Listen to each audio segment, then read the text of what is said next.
Hotel کے کمرے میں محبت کا حق ادا کرنے کے بعد لڑکا اور لڑکی برہنہ حالت میں لیٹے محبت کی باتیں کر رہے تھے۔ لڑکا بولا، جانو یہ لمحے بہت قیمتی ہیں، چلو ایک ویڈیو بنا کر ان کو یادگار کے لیے قید کر لیتے ہیں۔ لڑکی بولی، نہیں جان، ایسے مت کرو، تم ویڈیو لیک کر دو گے۔ لڑکا بولا، تمہیں مجھ پر شک ہے؟ جان، تمہیں میری قسم ایک ویڈیو بنانے دو، تمہارے سر کی قسم ڈیلیٹ کر دوں گا۔ لڑکی بولی، جان تم سر کی قسم مت دیا کرو، چلو بنا لو ایک ویڈیو۔ عزت ہوٹل کے کمرے میں نیلام کر کے وہ محبوب کی یادوں میں اڑتی گھر آ کر سو گئی۔ یاد رہے وہ گھر سے سہیلی سے ملنے کا بہانہ لگا کر گئی تھی۔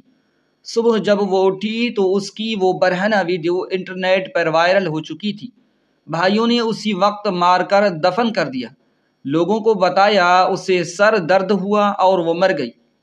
ایسی لڑکیوں کو بغیر جنازے کے راتوں رات لاوارثوں کی طرح دفنا دیا جاتا ہے۔ یہ کوئی کہانی نہیں ہے، یہ ایک سچ ہے جو نہ جانے کتنی لڑکیوں کے ساتھ ہو چکا ہے۔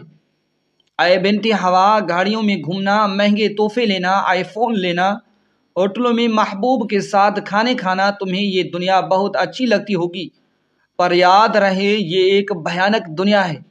اس کا انجام ذلت، اس کے بعد قتل اور بغیر جنازے کی تدفین ہے۔ بنت ہوا، آپ کے بابا نے زمانے کی خاک چھان کر آپ کو جوان کیا ہے، آپ کو تعلیم دلوائی، کسی قابل بنایا آپ کو۔ اس باپ کی عزت کا کچرا محبت کی آڑ میں مت کرو۔ اس دنیا میں سب مل جاتا ہے، پر گئی عزت دوبارہ نہیں ملتی۔ سمجھ جاؤ اس سے پہلے کہ لاوارث موت تمہارا مقدر ہو۔